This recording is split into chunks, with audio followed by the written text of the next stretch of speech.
Well, thanks so much, Dilip. I have to say, it's wonderful to see so many people here who care about this topic, and delighted to welcome Richard to Toronto. I told him I heard him on the radio on the weekend. He's done more media today. This is a man who toiled for decades in the wilderness, trying to convince people that humans are not entirely rational. And he has gone from one of those toilers to a superstar since the publication of Nudge. And we are just delighted that you are here and delighted that you are inspiring us to do work that we are doing here in Ontario. And I'm going to talk a little bit about that. So we are working really hard in Ontario to build a government that is modern, that incorporates insights from behavioral science into our policymaking progress. We were one of the early adopters of behavioral insights. We established our BI unit 3 years ago. It's a small but mighty team, and some of the members of the team are here. And if you could give a wave, they're way at the back. Okay, those are the folks that should be at the front. Way at the back, we've got a great team of people who are really dedicated to use these insights for the public good. We have a small but mighty team, and one of the reasons we've been able to have the impact we have so far, and more to come, is because of our partnership with BEAR. So I want to say thank you very much to Dilip and to Nina. We are so grateful for the partnership we have with you, because we can do more together than we can separately. So thank you. So we have conducted a number of behavioral insights pilot projects. The results have been impressive, in fact, so successful that we are putting them into action province-wide. I want to stress that these pilots were very carefully designed, that they were executed in a way that can produce scientifically valid results. We designed different interventions based on different BI principles. We tested them through randomized controlled trials. We carefully analyzed the results, and then we used those findings to implement changes on a wider scale. And I have just a few examples that I'm going to share with you now. So the first example is license plate sticker renewals. You know, the little stickers you have to put on your car when it's your birthday. So we have been encouraging online renewals since 2013. We were the first province to actually allow you to renew your driver's license online. Then we wanted to get people getting those stickers online. And the problem was only about 10% of Ontarians were actually using the ability to purchase online. So this is an area that would benefit both people and government, because we actually save quite a bit of money when people renew online. And for people, it takes just a few minutes to do it online. And if you include the time it takes to get to the Service Ontario Centre and stand in line to do your work, it'll take at least an hour to do that. So we made a number of changes to the sticker renewal notification, the card that you get in the mail telling you, happy birthday, and it's time to renew your sticker. We highlighted key information with color. So we made changes, right? We highlighted key information with color to draw attention to the online renewal option. Emphasized the benefits of renewing online. It's cheap, it's easy, it's safe. So what were the results? It was an 8-week pilot. Over 13,000 more renewals were completed online, a 42% increase with those rather subtle changes. The pilot actually saved us money. We saved more than it cost us to do it. So we do know that we could shift over 200,000 transactions online, and as we roll it out across the province, and that is what we are now doing, rolling it out across the province.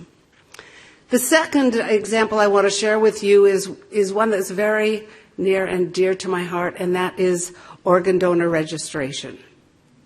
So The sad reality is that today we've got about 1,500 people waiting for an organ transplant. Every 3 days, one of those people die waiting for a transplant. We know that the vast majority of Ontarians say that they actually do want to register to be an organ donor, but only about 25% of people actually have taken the time to do that. So how could we use BI to increase organ donation registration? So in partnership with Trillium Gift of Life, Service Ontario, and the Ministry of Health and Long-Term Care, we ran an 8-week trial at a large GTA Service Ontario centre. We made 4 key changes to the process. We shortened the registration form considerably. Here is the before. Now here is the after. We also produced it on card stock, not just paper, which makes it feel a little bit more important. We handed out the form when people arrived rather than giving it to them when they were at the desk, so that they could actually think about it and fill out the form while they were waiting in line. We tested a number of nudge statements at the top of the form that were designed to tap into people's emotions. And the line that worked the best was one that we stole from the UK nudge unit, and it was, if you needed a transplant, would you have one? And of course, most people would say yes, and then the logical thing is that you register to be a donor. So, what difference did it make? Registration rates during the trial at a single Service Ontario centre increased by 143%. When we implement these successful changes province-wide, which we are doing, we would garner over 500,000 new registrations in Ontario in 1 year, more than twice the previous year. The new shorter form took about 2.5 minutes less to complete. Over 100 more people registered to be a donor at the centre. And obviously, the more people who register, the more lives we can save. In 2015-16, if every potential donor had been registered, we estimate we could have saved 1,200 lives. That's your work, Dr. Thaler, in action. So we are taking this province-wide, and lives will be saved as a result. Now, another completely different example is about the underground economy. We've got a big problem when it comes to the underground economy here in Ontario. In fact, we estimate, and you have to estimate because it's underground, $15 billion in lost economic activity. And the residential construction sector is about 30% of that underground economy activity, so about $4.5 billion in annual underground economic activity in that sector. And we also know that about 1/5 of home renovations in Ontario take place in the underground economy. As anyone will know, if you've put a deck on or had any work done at your home, you will know they give you the cash price first, and then if you tell them you actually want to pay tax, they look at you funny. So we know that to be true. It also puts homeowners and workers at risk, because without a contract, homeowners expose themselves to scams, to legal liability, and to poor workmanship. And workers are put at risk because these businesses tend not to provide proper training, equipment, or insurance. So, nonetheless, it's quite socially acceptable to pay cash for these home renovation projects. So, we worked with the Ministry of Labour. We ran a pilot focusing on roofing, which is of particular concern to us because of the safety issues around roofing. So the pilot focused on online advertising as a means of driving awareness about the underground economy. We tested 16 different online ads, 8 on Kijiji, 8 on Google, in the places where people tried, where those operators reach consumers.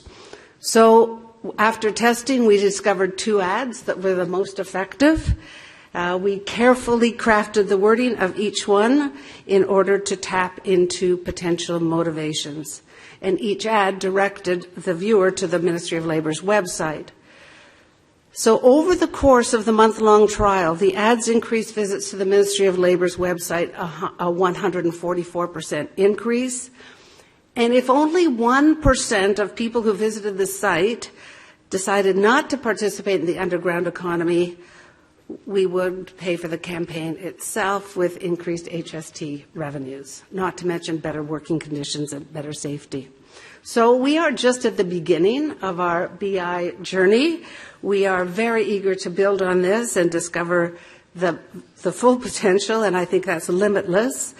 One area where I'm watching very closely is our recent announcement in the budget about free tuition for low and moderate income families, students who live in low to moderate income families, free tuition. What we need to do, though, is we're making the policy changes to make that possible. Now we have to drive behavior, because there's a strong sense that university or college is not affordable. That's a deeply ingrained perception, and we need to bust that myth, and we will do it using behavioral insights principles.